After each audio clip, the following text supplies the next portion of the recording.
Biggest mistake business owners make is thinking they need to reinvent the wheel. Most people don't realize that all the successful companies are running the same core systems.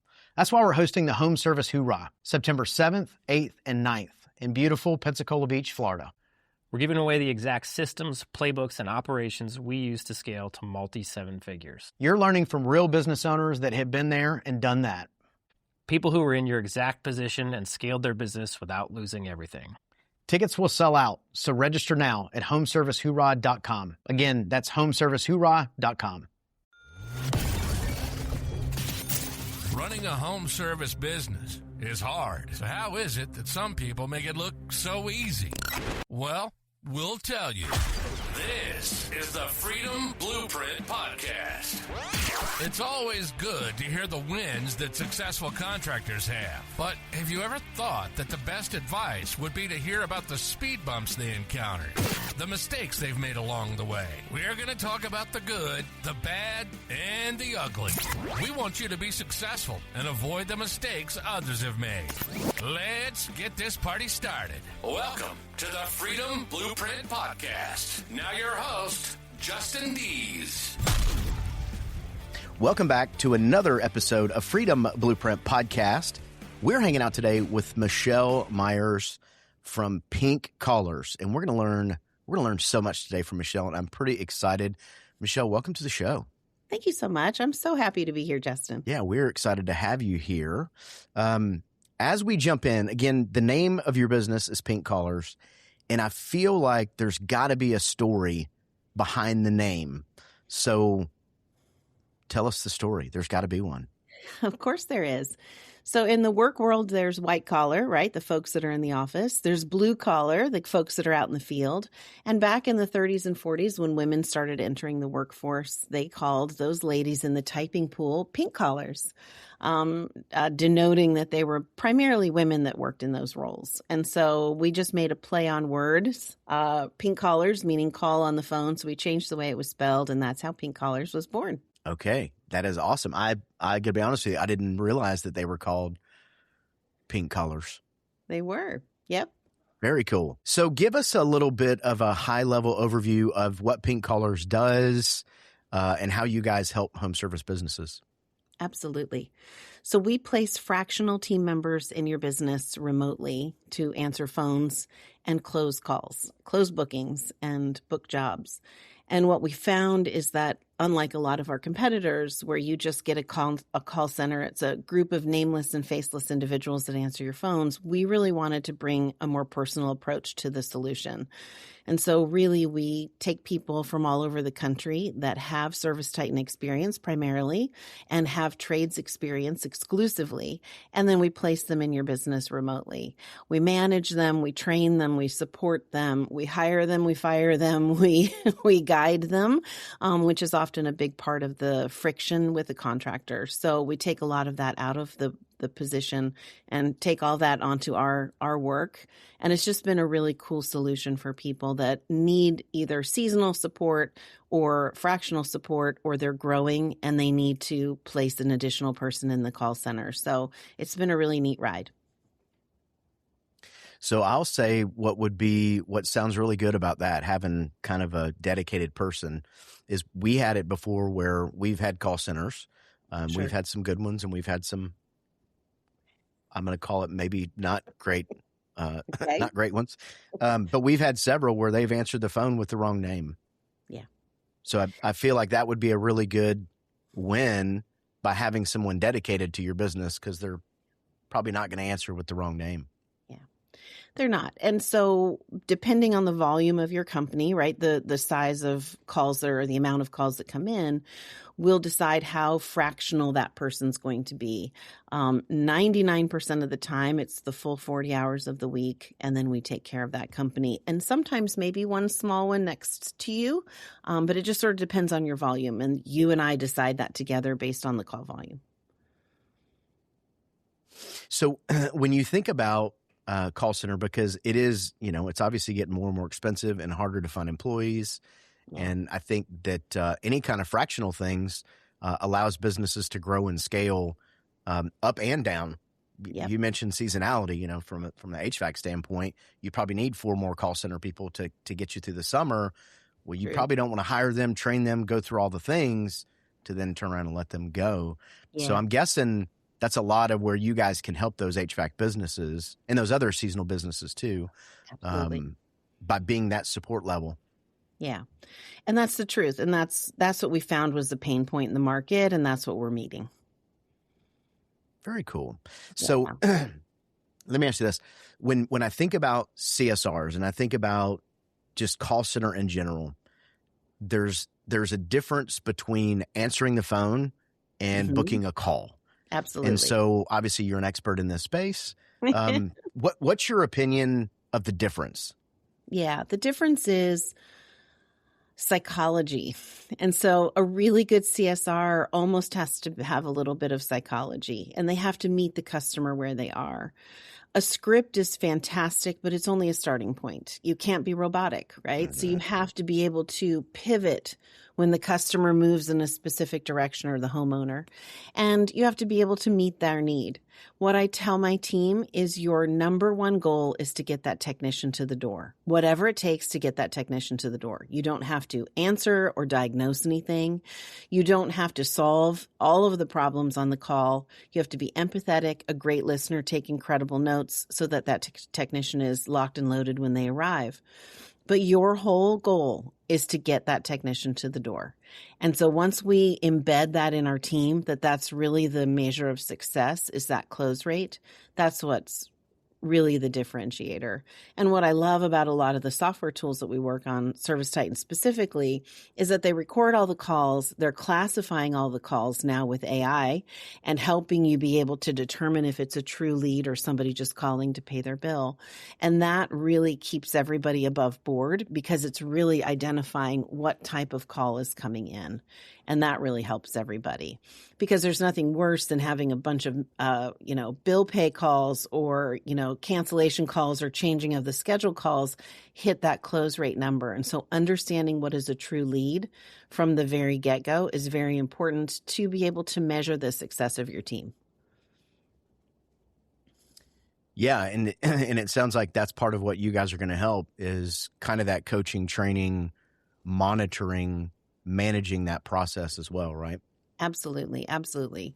And transparency is one of our core values. And so we really love the fact that all the calls are recorded, we're classifying them all, and that the customer, the client of ours is seeing that progress all along the way without having to be in the weeds of the day-to-day. And I know you mentioned ServiceTitan. Are there other softwares you guys work in as well? There is. We work on Housecall Pro. Actually, my husband and I are contractors. We have a floor coatings company, and so we use Housecall Pro in our own business. And it's a little bit different of a process than the majority of the other trades, HVAC and plumbing. He has to go and do an actual quote. So a salesperson goes. So it's a little bit different. But again, the process is the same. Get that person to the door. And that's really the marching orders of all of our team.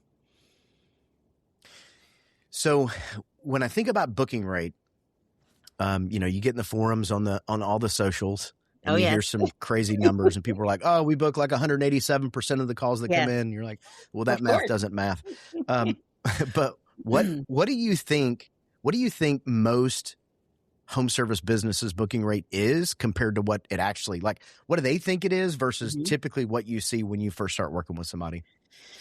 Well, what most business owners think is that they're booking 80% of their calls. That's the number that everybody seems to say is their number. They're like, oh yeah, we're over 80. We're 80 to 90%. My team is great. Once we get in and are in the diagnostics of the account, we really find that overall we're seeing between 25 and 45% booking rate. And that feels terrifying to a business owner because they're paying for all of those leads. It's a combination of things. What we find is the biggest friction point is that you've got your CSR doing CSR and dispatch.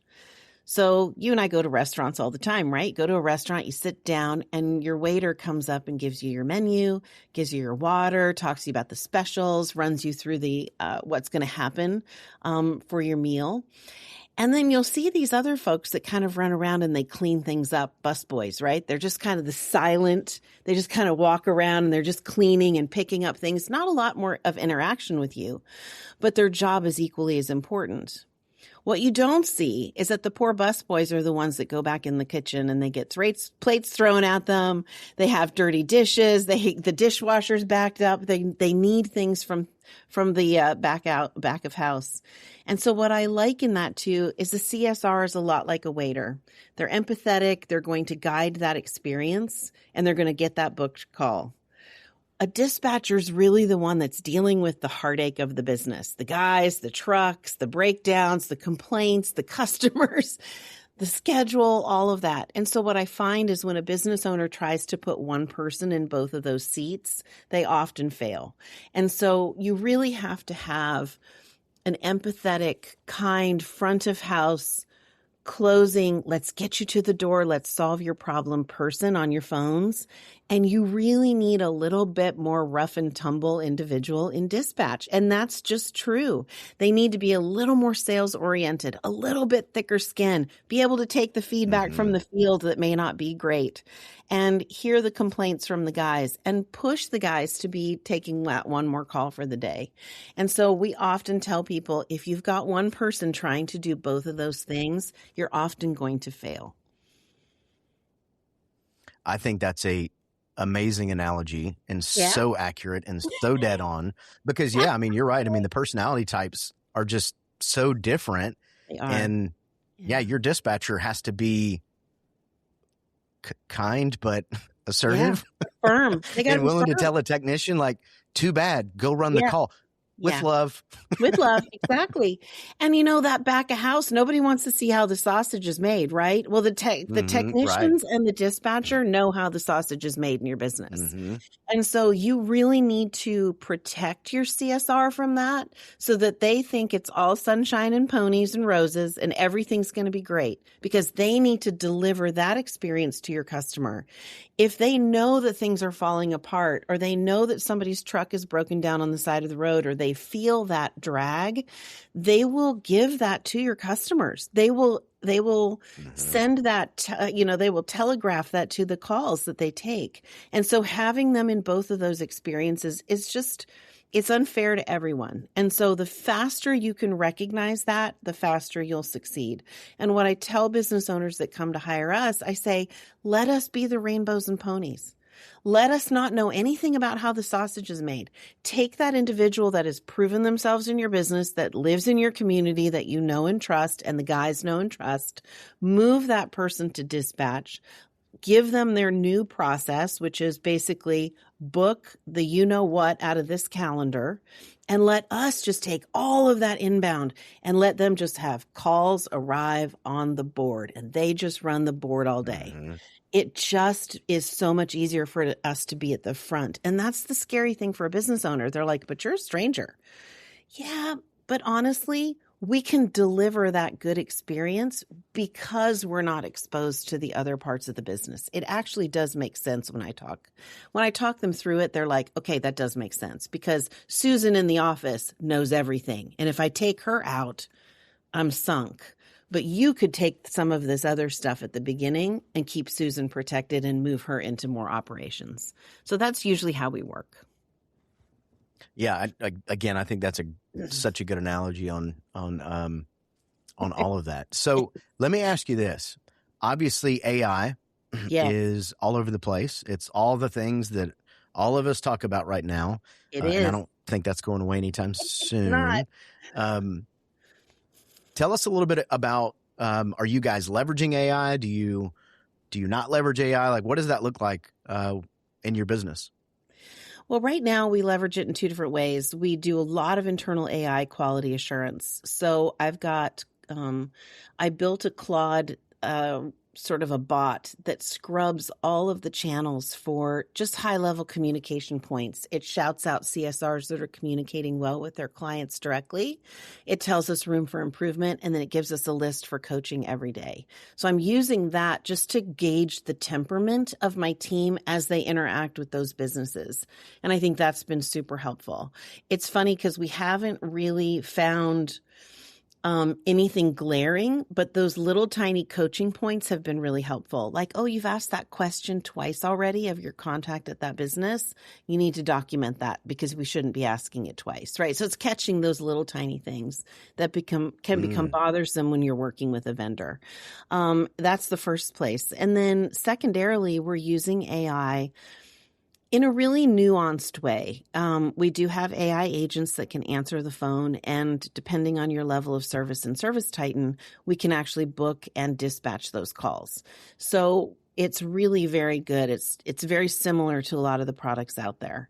What I like about how we've approached AI is we've approached it as an assistant to our team members. So I've got a gal that works at our office.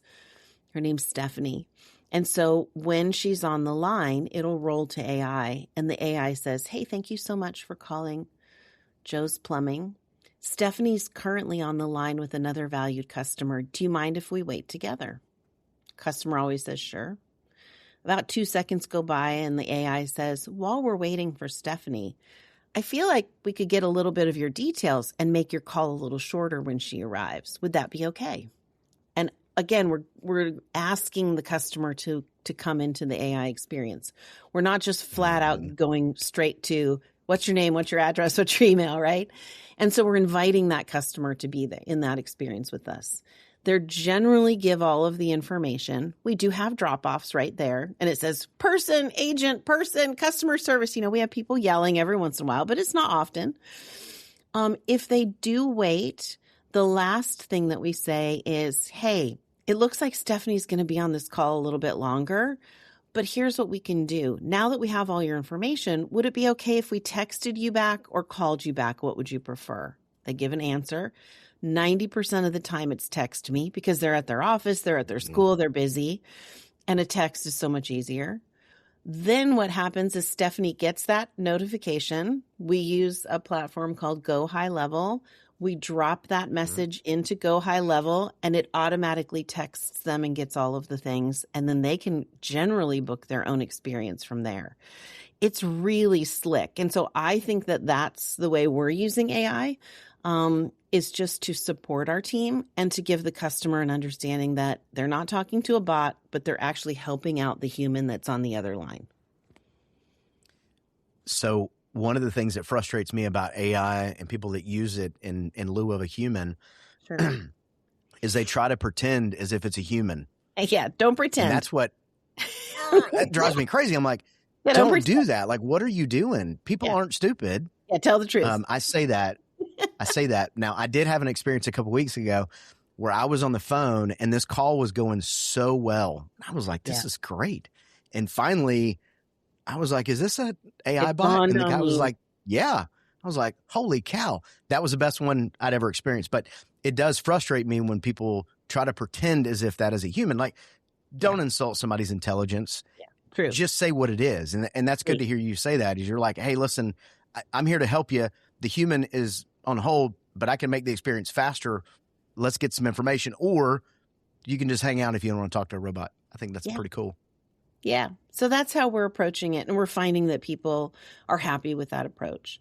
After hours, we're doing rollover with AI as well. So, staffing after hours from 10 to 8 a.m., from 10 p.m. to 8 a.m. is really hard to find a U.S. team that will do that effectively and not be cost prohibitive. And the majority of our clients are really saying, I'm going to protect my techs. I'm not going to run calls at midnight. I mean, we've got to just say enough is enough. And I really love working with those business owners. And we've turned away work where people say, no, we're going to run calls at 3 a.m. And I'm like, yeah, I just don't think that's my business model. So we've actually said no. And that to me is also an okay boundary, Yes. What percentage of businesses do you think are still running in the middle of the night calls? I've got my own opinion of it, but I'd be curious. You're obviously way more plugged into that than I am. But what is your thought on what percentage or even percentage of companies that you work with?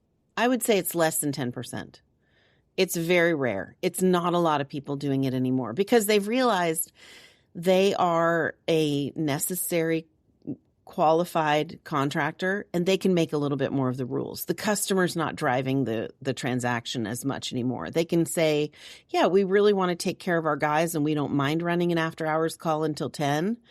But after 10 p.m., people need to be in bed they just need to be home with their families. It's just not worth the money because the calls are so sporadic.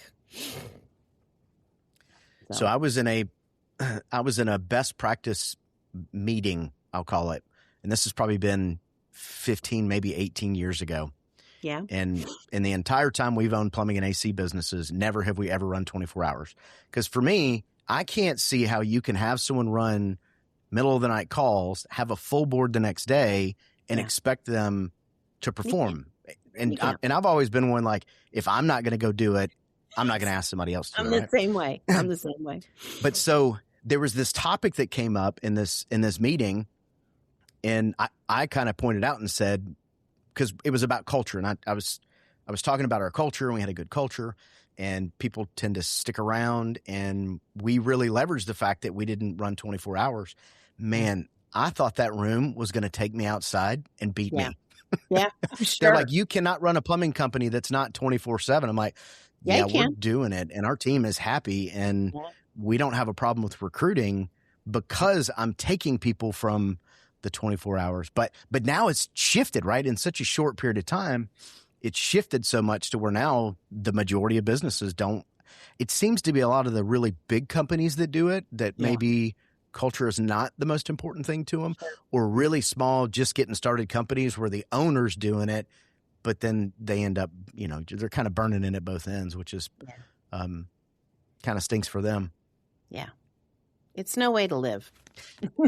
No, it's really not. So as we kind of wrap here, what are some, I guess, wisdom, some nuggets that you could give anybody listening that is really struggling with call center and struggling with that booking rate? Sure. What advice would you give them? Well, I would give them the advice that CSRs are dealing with the general public. And in the 10 years that I've been in this business, the general public has really changed. The level of the lack of patience, the lack of humanity, the lack of understanding, it's a real thing out there. And it really does come over the phone to these people. And so understanding that they are really taking a lot of bullets for your business is really important. Now, I'm not painting them as victims, for sure. But I think that if you listen to some calls, you'll really learn a lot. So as a business owner, I would challenge you to listen to 3 phone calls this week. Just pull them out of your ServiceTitan, just random times and days, just yank them out and listen to them. And get a little bit better of an understanding of what your team is up against. Every single client that calls says, I can get a better price here, I can shop there, I'm doing this. There's a lot of over-educated consumers that really don't know a lot, but they've gotten on ChatGPT or they've gotten on Google. And so there's a little bit of belligerence. Yeah, a little bit of belligerence on those phone calls. And so have some empathy with your team that's dealing with that. And then for your CSRs, each and every one of them, it's something that we're working on in our business. We've just done it with the leadership team. We're going to start doing it all the way down to every person on our company.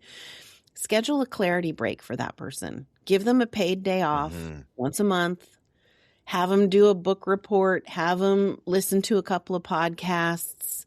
Nurture them so that they can see what you see when you're out at these wonderful conferences, at best practice groups, when you're watching podcasts like this or engaging in webinars. They don't get access to that, so they may not see the big picture. So give them a window into your big picture, what you're seeing and how you're learning, because these people are so wicked smart and they are really a trusted individual and likely one of the more important people on your team. And so invest in them with time and with a little bit of tools. And I think you'd be really surprised at how much more they can tolerate if they understand that you've got their back. That is great advice. And to your point, nothing happens till that call's booked. I mean, it's all a flywheel, it's all a circle, it's all a hub, but until that call's booked, the tech's got nothing to do. That's right. The dispatcher's got nothing to do. Accounting's got nothing to do. Warehouse has got nothing to do. So it definitely is the center point of all that. So Michelle, for anybody listening who's like, I need pink collars in my life, I have to have them. What's the best way for them to get in touch with you? Well, for your listeners, and because, I'm working on more accountability myself, I'm going to give out my personal email and cell phone number because I need more friends. I need more contractors in my life. I love it when I hear from one of you that says, hey, I'm actually going through a hellscape in my cost center. Can you please help me? So you can reach me on Michelle. It's Michelle at Pink Collars. That's pink like the color. And then collars like calling on the phone, CALLERS. And then I'm in Northern Virginia, but my phone is kind of busy all day, all the time. So 703-945-9565 is my cell phone. Please call me or text me and say, hey, Michelle, I got a question. I got something I need to answer on. I would happily help people. I'm a true dyed-in-the-wool visionary. And so sometimes I can get super hyper-focused on the vision of my company.